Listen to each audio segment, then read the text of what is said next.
നമസ്കാരം. ആരോ വിഷനിലേക്ക് സ്വാഗതം. തീരുവ എന്ന് കേൾക്കുമ്പോൾ ഇന്ന് ഏതൊരു സാധാരണക്കാരൻ്റെ മനസ്സിലും തെളിയുന്ന മുഖം അമേരിക്കൻ പ്രസിഡന്റ് ട്രംപിൻ്റേതാണ്. കാരണം ട്രംപാണ് ഈ ലോകത്ത് തീരുവ വച്ച് കളിക്കുന്ന ഒരു പ്രധാനി. തീരുവ എന്ന ഒരു ചൂതാട്ടത്തിലൂടെ തൻ്റെ ആഭ്യന്തര കർഷകർ അല്ലെങ്കിൽ ആഭ്യന്തര കമ്പനികളുടെ ഉൽപ്പന്നങ്ങൾ കൂടുതൽ ചെലവഴിക്കാനും ഇറക്കുമതി കുറയ്ക്കാനും, ഇനി ഇറക്കുമതി ഉണ്ടെങ്കിൽ തന്നെ അതിന് ഈ അധിക തീരുവ ചുമത്തുന്നതിലൂടെ കിട്ടുന്ന വരുമാനം രാജ്യത്തെ സാമ്പത്തിക നേട്ടത്തിനായും വിനിയോഗിക്കാം എന്ന ഒരു രീതിയിൽ ഒരു ചൂതാട്ടം നടത്തുന്ന വ്യക്തിയാണ് ട്രംപ്. റഷ്യ യുക്രൈൻ യുദ്ധത്തിൽ റഷ്യയ്ക്ക് യുക്രൈനെ ആക്രമിക്കാനുള്ള പണം നൽകുന്നത് റഷ്യയുടെ കയ്യിൽ നിന്നും എണ്ണ വൻതോതിൽ വാങ്ങി ആ പണം ഇന്ത്യ കൊടുക്കുന്നു, ആ പണം കൊണ്ടാണ് യുദ്ധം ചെയ്യുന്നത് എന്ന് പറഞ്ഞാണ് ട്രംപ് തീരുവ കൂട്ടിയത്. മാത്രമല്ല ബാക്കി പല രാജ്യങ്ങളോടും നിങ്ങളും ഇങ്ങനെ തീരുവ കൂട്ടണം, ഇന്ത്യക്കെതിരെ ശക്തമാക്കണം എന്ന രീതിയിൽ ട്രംപ് ആഹ്വാനം ചെയ്തിരുന്നു. അത് പല യൂറോപ്യൻ രാജ്യങ്ങളും പലരും അതിനെ മുഖവിലയ്ക്ക് എടുത്തില്ല, അതാരും അനുസരിച്ചില്ല എന്നുള്ളതാണ് ഏറ്റവും വലിയ രസം. അതിനാരും ട്രംപിനെ സപ്പോർട്ട് ചെയ്തില്ല. എന്നാൽ ഇപ്പോൾ ട്രംപിൻ്റെ ചുവട് പിടിച്ചുകൊണ്ട് അല്ലെങ്കിൽ US-നെ, നമ്മുടെ ട്രംപിനെ പ്രീണിപ്പിക്കാൻ വേണ്ടി, അദ്ദേഹത്തിൻ്റെ ഒരു പ്രീണനം ലഭിക്കാൻ വേണ്ടി മെക്സിക്കോയും ഇന്ത്യക്കെതിരെ 50% തീരുവ ഏർപ്പെടുത്തുകയാണ്. അതിൻ്റെ സെനറ്റ് പാസ്സാക്കി കഴിഞ്ഞു. വരുന്ന 2026 മുതൽ ഇത് പ്രാബല്യത്തിൽ വരുമെന്നാണ് അറിയുന്നത്.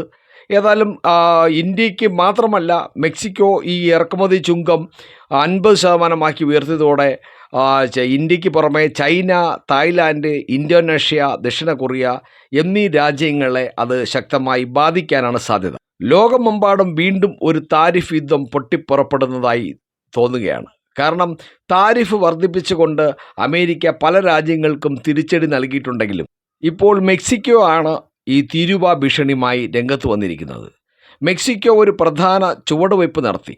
ഇന്ത്യ, ചൈന ഉൾപ്പെടെ നിരവധി ഏഷ്യൻ രാജ്യങ്ങളിൽ നിന്നുള്ള സാധനങ്ങൾക്ക് ഉയർന്ന താരിഫായ 50% ചുമത്താൻ തീരുമാനിച്ചു. സെനറ്റ് ഈ നിർദ്ദേശം അംഗീകരിച്ചു. പുതിയ താരിഫുകൾ അടുത്ത വർഷം 2026 പ്രാബല്യത്തിൽ വരും. ഇതൊരു വലിയ തിരിച്ചടിയായിരിക്കും. പ്രത്യേകിച്ച് മെക്സിക്കോയുമായി വ്യാപാര കരാർ ഇല്ലാത്ത രാജ്യമാണ് ഇന്ത്യ. അപ്പോൾ അങ്ങനെ ഇന്ത്യയെപ്പോലുള്ള വ്യാപാര കരാർ ഇല്ലാത്ത രാജ്യങ്ങൾക്ക് ഇത് ശക്തമായ ഒരു തിരിച്ചടിയാവാനാണ് സാധ്യത. ഇപ്പോൾ വരുന്ന റിപ്പോർട്ടുകൾ അനുസരിച്ച് അടുത്ത വർഷം മുതൽ ഈ രാജ്യങ്ങളിൽ നിന്ന് ഇറക്കുമതി ചെയ്യുന്ന, ഇന്ത്യ ഉൾപ്പെടെയുള്ള രാജ്യങ്ങളിൽ നിന്ന് ഇറക്കുമതി ചെയ്യുന്ന ഓട്ടോ പാർട്സ്, തുണിത്തരങ്ങൾ, സ്റ്റീൽ തുടങ്ങി മറ്റു വസ്തുക്കൾ എന്നിവയ്ക്ക് മെക്സിക്കോ 50% വരെ തീരുവ ചുമത്തും എന്നാണ് അറിയുന്നത്. കൂടാതെ സെനറ്റ് പാസാക്കിയ നിർദ്ദേശം അനുസരിച്ച് നിരവധി സാധനങ്ങളുടെ താരിഫ് 35% വർദ്ധിപ്പിച്ചു. വാസ്തവത്തിൽ ട്രംപിൻ്റെ മാതൃക പിന്തുടർന്ന് മെക്സിക്കോയും തങ്ങളുടെ പ്രാദേശിക വ്യവസായങ്ങളെ പ്രോത്സാഹിപ്പിക്കുന്നതിനായിട്ടാണ് താരിഫ് വർദ്ധിപ്പിക്കുന്ന ഈ നടപടി സ്വീകരിച്ചത്. എന്നിരുന്നാലും അതിൻ്റെ ആഘാതത്തിൻ്റെ വ്യാപ്തി ഇനി കാലം മാത്രമേ പറയൂ. കാരണം ഈ താരിഫ് വർധനവിനെ ബിസിനസ് ഗ്രൂപ്പുകൾ ശക്തമായി എതിർത്തിട്ടുണ്ട്.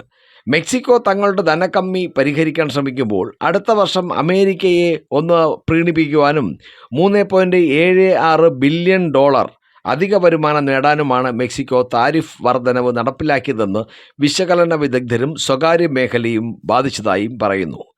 മെക്സിക്കൻ സെനറ്റ് അംഗീകരിച്ച പുതുക്കിയ ബില്ലിൽ ആദ്യ നിർദ്ദേശത്തെക്കാൾ കുറച്ച് ഉൽപ്പന്ന വിഭാഗങ്ങൾ മാത്രമേ ഉൾപ്പെടുത്തിയിട്ടുള്ളൂ.